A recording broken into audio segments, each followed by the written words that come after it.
प्यारे बच्चों, राष्ट्रीय आय तथा संबंधी समुच्चय का जो टॉपिक हमने शुरू किया था, आज हम उसका करेंगे पार्ट 2, यानी कि दूसरा भाग। पहले भाग के अंदर हमने सकल घरेलू उत्पाद जीडीपी का बहुत ही विस्तार से अध्ययन किया।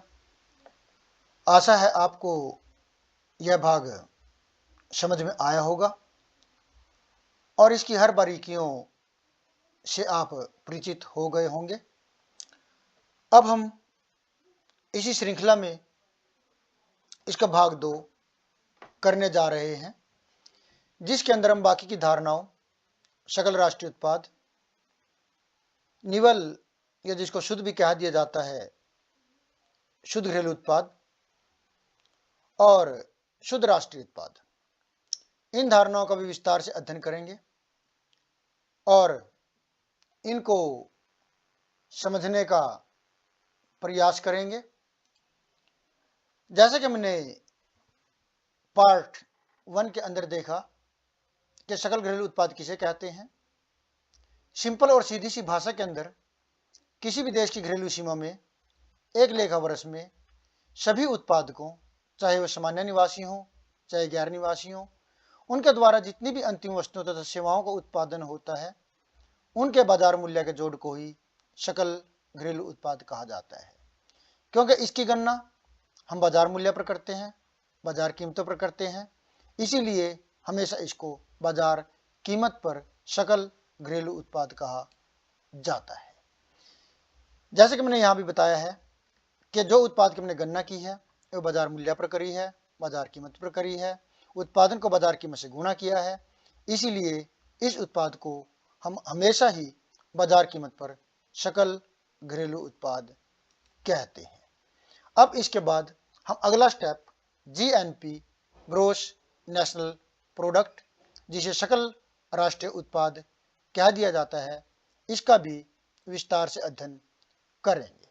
जैसा कि हमने पहले जाना कि घरेलू उत्पाद में हमने केवल देश के अंदर ही सामान्य निवासियों तथा गैर निवासियों, जिन्हें विदेशी भी कह दिया जाता है, उनके द्वारा किए गए उत्पादन को ही लिया। लेकिन हमारे देश के बहुत से निवासी बाहर दूसरे देशों में भी जाकर के उत्पादन करते हैं। वो केवल देश में ही उत्पादन नहीं करते, इसलिए बाहर जाकर के वो जो उत्पादन करते हैं और सेवाएं प्रदान करते हैं, जिससे प्राप्त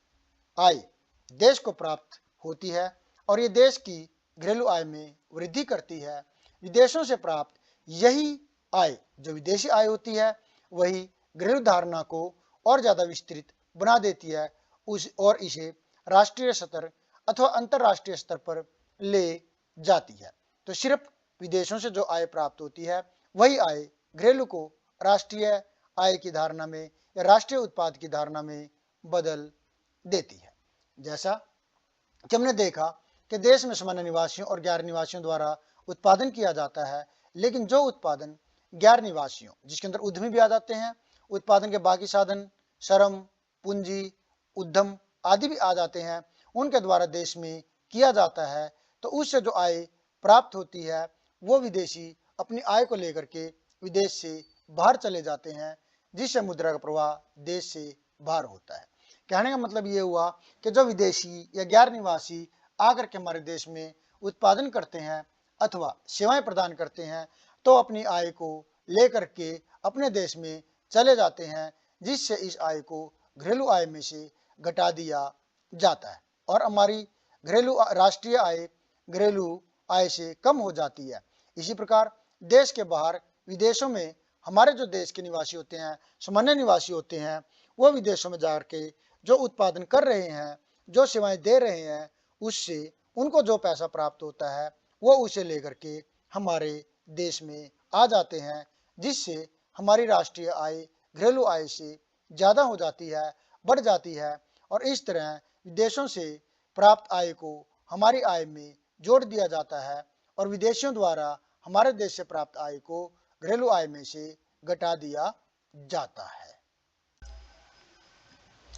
हमने पिछली स्लाइड के अंदर जिस चीज़ का अध्ययन किया है, उसका अब हम विस्तार से अध्ययन एक चित्र के माध्यम से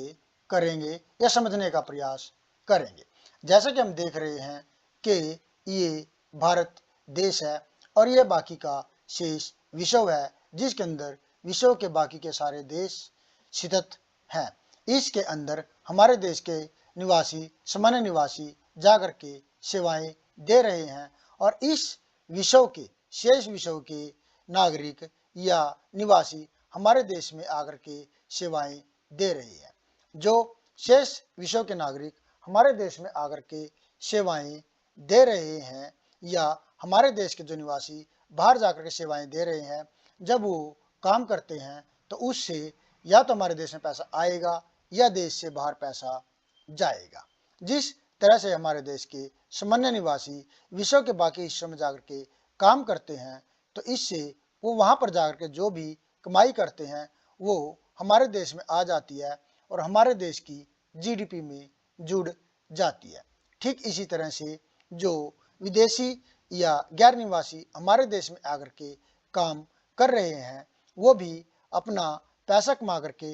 अपने देश में भेज देते हैं, जिससे ये पैसा बाहर से बाहर चला जाएगा। तो इस तरह से हम देखते हैं कि विदेशों से हमें जो आय प्राप्त होती है वो आय हमारी जीडीपी में जुड़ जाती है और जो आय विदेशियों को हमारे देश द्वारा दी जाती है वो आय उसमें से घट जाती है। तो जीडीपी यानी कि सकल घरेलू उत्पाद के अंदर जब हम विदेशों से प्राप्त साधन आय या हमारे देश के निवासियों द्वारा विदेशों में जाकर के कमाई गई आय को जोड़ देते हैं और जो विदेशियों या गैर निवासियों द्वारा हमारे देश में से आय ले जाई जाती है, जब उसको घटा दिया जाता है तो हमें जो प्राप्त होता है वो हमारे पास आ जाता है सकल राष्ट्रीय उत्पाद। इसी चीज को हम थोड़ा सा और अगर विस्तार से देखें तो ये हम देखते हैं कि हमारे निवासियों द्वारा विदेशों से प्राप्त साधन आय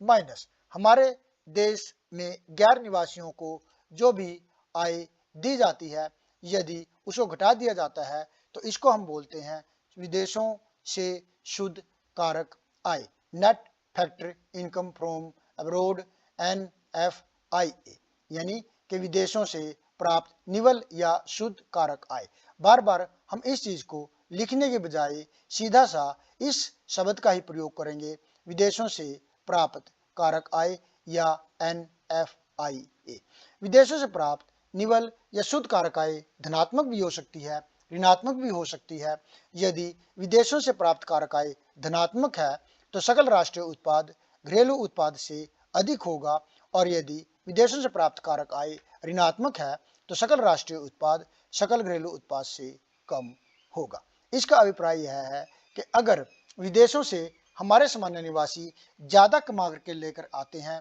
और हम विदेशी साधनों को कम देते हैं, तब उस स्थिति में हमारी विदेशों से शुद्ध साधन आय धनात्मक होगी। लेकिन अगर विदेशी या गैर निवासी हमारे देश में से पैसा ज्यादा कमा करके बाहर ले जाते हैं और हमारे देश के सामान्य निवासी बाहर या दूसरे देशों से कम पैसा कमा करके देश में लेकर के आते हैं, तो हमारी जो साधन आय है वो ऋणात्मक हो जाएगी। तो इस तरह से हमारी जो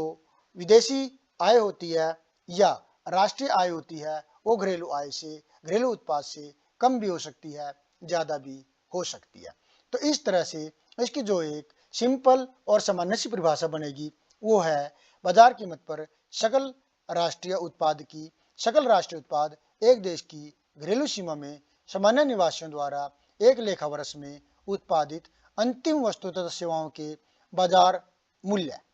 व विदेशों से प्राप्त शुद्ध साधन आय का जोड़ होता है। इसीलिए हमने विदेशों को दी गई आय और विदेशियों से प्राप्त आय का अंतर ज्ञात करके केवल एक ही शब्द या एक ही लाइन प्रयोग की, विदेशों से प्राप्त शुद्ध साधन आय। सूत्र या फार्मूले के रूप में इसको लिखा जा सकता है, बाजार कीमत पर सकल राष्ट्रीय उत्पाद बराबर है बाजार कीमत पर सकल घरेलू उत्पाद प्लस विदेशों से शुद्ध साधन आय। किसी भी उत्पाद का बाजार मूल्य उत्पादन के सभी साधनों को लगान या जिसको हम किराया बोल सकते हैं, लाभ, ब्याज व मजदूरी के रूप में किए गए भुगतान व सरकार को दिए गए अप्रत्यक्ष कर को जोड़ करके निर्धारित किया जाता है। यदि उत्पाद पर कोई आर्थिक सहायता दी गई हो तो उसे उसमें से घटा दिया जाता है। लेकिन इन वस्तुओं का उत्पादन करने के लिए जो करोड़ों रुपए की मशीनें आदि प्रयोग की जाती हैं, उनके प्रयोग की लागत का कहीं कोई भी हमारे द्वारा जिक्र नहीं किया गया, क्योंकि इनके निरंतर प्रयोग से इनके मूल्य में कमी आती रहती है। यानी कि जिन मशीनों का हम प्रयोग कर रहे हैं उनका निरंतर मूल्य गिरता रहता है, और जब उत्पादक इनको बेचेगा तो वह उतने मूल्य की नहीं बिकेंगी, मतलब कम मूल्य की बिकेंगी जितने की उसने खरीदी थी। और जब वह कम मूल्य की बिकेंगी तो उत्पादक के लिए यह सबसे बड़ी हानि होगी। इसके अलावा भी जब हम उत्पादन करते हैं तो जो सामान की टूट फूट होती है उसका भी हम कहीं कोई जिक्र नहीं करते, केवल हम बात करते हैं लगान, लाभ, ब्याज और मजदूरी के ऊपर किए गए खर्चों की। तो जिस तरह से हम इसको एक उदाहरण द्वारा समझ सकते हैं कि बाजार कीमत पर सकल घरेलू उत्पाद क्या होता है, किस तरह से निर्धारित किया जाता है। मान लेते हैं यहाँ पर हमने ये उत्पादन वस्तुओं का किया हुआ है। इन वस्तुओं को उत्पादन करने के लिए हमने यहाँ पर बिल्डिंग का प्रयोग किया, भवन का प्रयोग किया, जमीन का प्रयोग किया, जिसके लिए हमने 2000 रुपये का किराया दे दिया। इसके लिए रॉ मटेरियल यानी कि जो ये सामान हमने बनाया, इसके लिए जो कच्चा माल खरीदा उसकी पेमेंट का जिक्र हमने कर लिया। जो हमने लेबर लगाई, श्रमिकों को काम पर लगाया, मजदूरों को काम पर लगाया, उनकी पेमेंट का भी जिक्र कर लिया। इन सारी चीज़ों को खरीदने के लिए जो हमने पैसा उधार लिया था उसके ऊपर ब्याज का जिक्र भी हमने कर लिया, और जो बिजनेसमैन था उसने अपना प्रॉफिट भी इसके अंदर जोड़ दिया। और इन सब चीज़ों को जोड़ करके वस्तु को जो मूल्य निर्धारित कर लिया गया वो 10,000 रुपये टोटल बन गया। और सरकार ने भी इसके अंदर अपने इंडायरेक्ट टैक्स जो थे 200 रुपये वो जोड़ दिए। लेकिन इन चीज़ों का उत्पादन करने के लिए जो ये मशीनें हैं, इनका जो मूल्य है, इनकी जो चलाई है, इनकी जो घिसाई है, उसका जिक्र यहाँ पर कहीं भी नहीं किया गया। मान लेते हैं इसके लिए हम मशीन खरीदते हैं 50,000 रुपये की, और वो 10 साल चलेगी और हर साल 5,000 रुपये उसका मूल्य कम होता चला जाएगा। लेकिन इस 5,000 रुपये का कहीं भी कोई जिक्र नहीं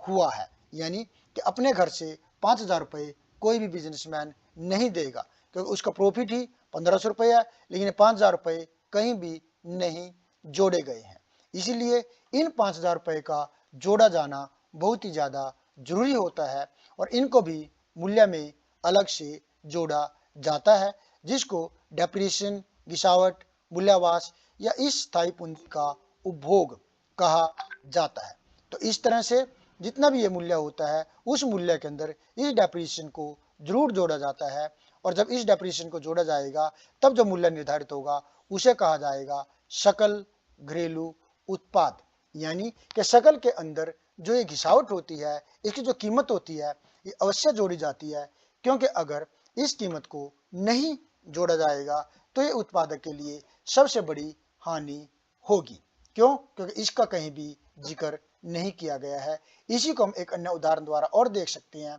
जैसे कि कोई फैक्ट्री कमीजें बनाने का काम करती है या रेडीमेड कपड़ा बनाने का काम करती है, तो हमने देखा कि जो दुकान किराए पर ली गई, मालिक द्वारा उसका किराया यहाँ पर ले लिया गया, जो रॉ मटेरियल कच्चा माल लेकर के आया उसका भी यहाँ पर मूल्य ले लिया गया, जो उद्योगपति का लाभ था वो भी उसके द्वारा अपना निर्धारित कर लिया गया, जो इन चीज़ों को खरीदने के लिए लेबर पर खर्च करने के लिए पैसा उधार लिया गया उसके ऊपर जो इंटरेस्ट बनता था उसका भी जिक्र कर लिया गया। लेकिन यहाँ पर जो ये मशीनें लगाई गई हैं जिनसे ये सिलाई की जा रही हैं, इनकी जो चलाई है, घिसाई है, घिसावट है, इसका जो मूल्य है उसका कहीं पर कोई जिक्र नहीं किया गया। इसीलिए इसका भी इसके अंदर जिक्र किया जाना जरूरी है। मान लो मशीन की कीमत 10,000 रुपये है और ये 10 साल चलेगी, तो हर साल 1,000 रुपये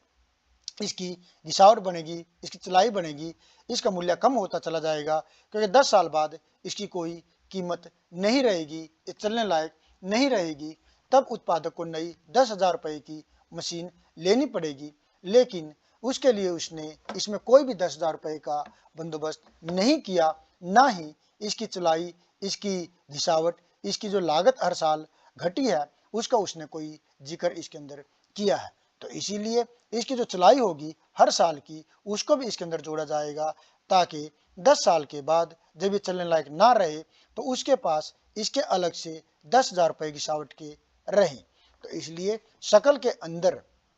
गिसावट जोड़ी जानी जरूरी होती है। तो शिथिल पूंजी जो भी होती है उसके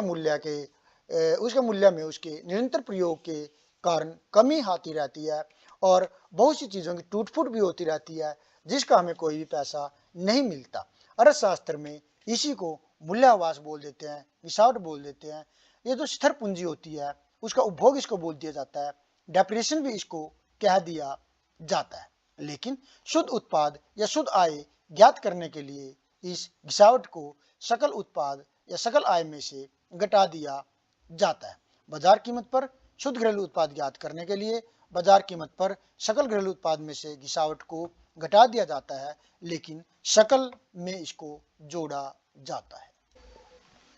अब हम आगे की दो और धारणाएं करेंगे। हमने पहले जो दो धारणाएं करी हैं उसके अंदर हमने बाजार कीमत पर सकल घरेलू उत्पाद और बाजार कीमत पर सकल राष्ट्रीय उत्पाद किया है, जिसके अंदर सकल घरेलू उत्पाद में एक देश में होने वाले उत्पादन के बाजार मूल्य को लिया गया है और सकल राष्ट्रीय उत्पाद में एक देश में एक वर्ष में होने वाले उत्पादन के मूल्य के साथ साथ विदेशों से प्राप्त शुद्ध आय को भी ले लिया गया है। साथ में उसमें गिसावट को भी जोड़ा गया है जो कि अति आवश्यक है। लेकिन शुद्ध राष्ट्रीय उत्पाद की गणना करते वक्त या शुद्ध घरेलू उत्पाद की गणना करते वक्त हम इसमें से गिसावट को घटा देंगे। जैसा कि हम यहाँ पर परिभाषा में देखते हैं कि बाजार कीमत पर शुद्ध राष्ट्रीय उत्पाद। बाजार कीमत पर शुद्ध राष्ट्रीय उत्पाद किसी देश की घरेलू सीमा में एक लेखा वर्ष में सभी उत्पादकों द्वारा उत्पादित अंतिम वस्तुओं और सेवाओं के बाजार मूल्य व विदेशों से प्राप्त सुसाधन आय के जोड़ में से गिसावट घटाने के बाद प्राप्त होता है। यानी कि शुद्ध राष्ट्रीय उत्पाद में या एक देश में कुल कितना उत्पादन हुआ है उसके लिए हम मशीनों की गिसावट को घटा देते हैं। क्यों कि कुल उत्पादन में तो उस स्थायी या स्थिर पूंजी का मूल्य जुड़ा हुआ होता है, लेकिन वास्तव में साल के आखिरी तक उतना मूल्य हमारे कुल उत्पादन का या शुद्ध उत्पादन का कम हो चुका होता है। तो यहाँ पर जैसे हम देखते हैं बाजार कीमत पर शुद्ध राष्ट्रीय उत्पाद ज्ञात करने के लिए बाजार कीमत पर सकल घरेलू उत्पाद प्लस विदेशों से सुसाधन आय को जोड़ करके इसमें से गिसावट को घटा दिया जाता है, जिससे हमें प्राप्त होता है बाजार कीमत पर शुद्ध राष्ट्रीय उत्पाद। ठीक इसी तरह से हम शुद्ध घरेलू उत्पाद की भी परिभाषा ले सकते हैं। शुद्ध घरेलू उत्पाद में भी सीधी सी बात यही है कि एक साल में किसी देश की घरेलू सीमा में जितना भी उत्पादन सामान्य निवासियों अथवा गैर निवासियों द्वारा किया जाता है उसमें से हम गिसावट को घटा देते हैं, जिससे हमें शुद्ध घरेलू उत्पाद प्राप्त हो जाता है। बाजार कीमत पर शुद्ध घरेलू उत्पाद बराबर है बाजार कीमत पर सकल घरेलू उत्पाद, जिसमें गिसावट शामिल होती है। इसमें से गिसावट को घटा देंगे तो हमें एक साल में अपने देश में होने वाले उत्पादन की शुद्ध वृद्धि का ज्ञान हो जाता है, पता लग जाता है। इसके बाद हम बाजार कीमत पर शुद्ध घरेलू उत्पाद के बाद हम देखते हैं कि किसी भी उत्पाद का बाजार मूल्य उत्पादन के सभी साधनों को लगान, किराया, लाभ, ब्याज व मजदूरी के रूप में किए गए भुगतान व सरकार को दिए गए अप्रत्यक्ष कर जोड़ करके निर्धारित किया जाता है। यदि उत्पाद पर कोई आर्थिक सहायता दी जाती है तो उसको घटा दिया जाता है, वह गिसावट को जोड़ दिया जाता है। इस प्रकार हमने बाजार कीमत पर राष्ट्रीय आय की 4 धारणाओं का अध्ययन किया, लेकिन जब लाभ, लगान, ब्याज और मजदूरी के रूप में उत्पादक द्वारा किया गया उत्पादन लागत के रूप में या खर्च जो होता है वो उत्पादन के साधनों को मिलता है, तो यह लाभ, लगान, ब्याज और मजदूरी उत्पादन के साधनों की आय बन जाता है। और अब तक हमने इस आय पक्ष की कोई भी व्याख्या नहीं की, ना ही कोई चर्चा की है। अब तक सिर्फ हमने उत्पादन की बाजार के आधार पर ही चर्चा की है। आय के आधार पर या उत्पादन के साधनों को मिलने की आय के आधार पर इसकी कोई व्याख्या, कोई चर्चा, कोई अध्ययन नहीं किया है। इसलिए जो अगली 4 धारणाएं की हम बात करेंगे या गणना करेंगे वो सिर्फ इसी आय पक्ष को या साधनों की आय को ध्यान में रखते हुए करेंगे। इसी चीज को हम यहाँ पर सीएसओ द्वारा एकत्रित किए गए आंकड़ों के आधार पर भी देख सकते हैं। जैसा कि यहाँ हम देख रहे हैं कि बुनियादी मूल्यों पर यह सकल जो मूल्य वृद्धि हुई है, सकल उत्पादन जिसको हम बोल देते हैं 2022 और 23 के अनुसार, वो ये है जो कर लगाए गए, अप्रत्यक्ष कर लगाए गए या इंडायरेक्ट टैक्स अगर हम यहाँ से देख लें तो ये लगाए गए हैं। उसके बाद हमने इसमें से आर्थिक सहायता घटा दिया है। जो हमने ऊपर बात करी थी कि जितना भी उत्पादन होता है उस उत्पादन में उत्पादों पर लगाए जाने वाले अप्रत्यक्ष करों को जोड़ दिया जाता है और जो आर्थिक सहायता सरकार के द्वारा दी जाती है उसको घटा दिया जाता है, जिसके बाद हमें सकल देशीय उत्पाद या सकल घरेलू उत्पाद प्राप्त हो जाता है। इसमें से स्थायी पूंजी जो पहले जोड़ा गया है वो इसमें से घटा दिया जाता है तो हमें प्राप्त होता है निवल देशीय या शुद्ध घरेलू उत्पाद। यहाँ इस साइड भी अगर हम इंग्लिश के हिसाब से देखें तो ये हमारे पास है बेस मूल्य पर, बेस प्राइस के ऊपर वस्तु का जो मूल्य है या जो उत्पाद का मूल्य है वो, उसके बाद इसके अंदर जितने टैक्सीज है वो जोड़े गए हैं। टैक्सीज जोड़ने के बाद इसके अंदर जो सब्सिडी दी गई है सरकार द्वारा उसको घटा दिया जाता है। तो इस तरह से हमारे पास ये प्राप्त होता है जीडीपी। जीडीपी में से कंजप्शन फॉर फिक्स्ड कैपिटल यानी कि जो स्थायी पूंजी है उसका जो हमने उपभोग किया है उसके मूल्य में जो कमी आई है उसको घटा दिया जाता है और घटाने के बाद हमारे पास बचता है एनडीपी, नेट डोमेस्टिक प्रोडक्ट। इसी तरह से अगर हम इसको और आगे जो रिपोर्ट है उसके आधार पर देखें जो 2011-12 के प्राइस के आधार पर है तो ये है बेस प्राइस उत्पादन का, यानी कि उत्पादन का जो मूल्य है लाभ लगान ब्याज और मजदूरी के आधार पर, सिर्फ लगान लाभ और ब्याज और मजदूरी के आधार पर ही वो ये बनता है। इसके बाद इसके अंदर सरकार द्वारा अप्रत्यक्ष करों को जोड़ दिया जाता है और आर्थिक सहायता को घटा दिया जाता है। उसके बाद बचते हमारे पास शुद्ध अप्रत्यक्ष कर, यानी कि ये केवल कर नहीं है, यह कर और आर्थिक सहायता का अंतर है जो बेस प्राइस में जोड़ दिया जाता है, जिससे हमारे पास प्राप्त होता है gross domestic product. Gross domestic products में से जो डेप्रिसिएशन बनती है वो घटा दी जाती है और उसके बाद हमारे पास आ जाता है शुद्ध घरेलू उत्पाद, नेट डोमेस्टिक प्रोडक्ट, जो यहाँ पर दिखाया गया है। इस तरह प्यारे बच्चों हमने पार्ट 1 और पार्ट 2 में राष्ट्रीय आय की बाजार कीमत पर आधारित सभी धारणाओं का विस्तार से अध्ययन किया, उनको समझने का प्रयास किया, जिसके अंदर बाजार कीमत पर सकल घरेलू उत्पाद, बाजार कीमत पर सकल राष्ट्रीय उत्पाद, बाजार कीमत पर शुद्ध घरेलू उत्पाद और बाजार कीमत पर शुद्ध राष्ट्रीय उत्पाद शामिल थे। अब हम इसी के अंदर आय पक्ष यानी कि उत्पादन के साधनों को जो आय प्राप्त होती है या उत्पादन साधनों पर किए गए खर्च के आधार पर, जिसे उत्पादन लागत कहा जाता है अथवा साधन लागत कहा जाता है। अब हम अगली 4 धारणाएं साधन लागतों के आधार पर या उत्पादन के साधनों को मिलने वाली आय के आधार पर करेंगे, जिसके अंदर साधन लागत पर सकल घरेलू उत्पाद, साधन लागत पर सकल राष्ट्रीय उत्पाद, साधन लागत पर शुद्ध घरेलू उत्पाद और साधन लागत पर शुद्ध राष्ट्रीय उत्पाद शामिल होते हैं।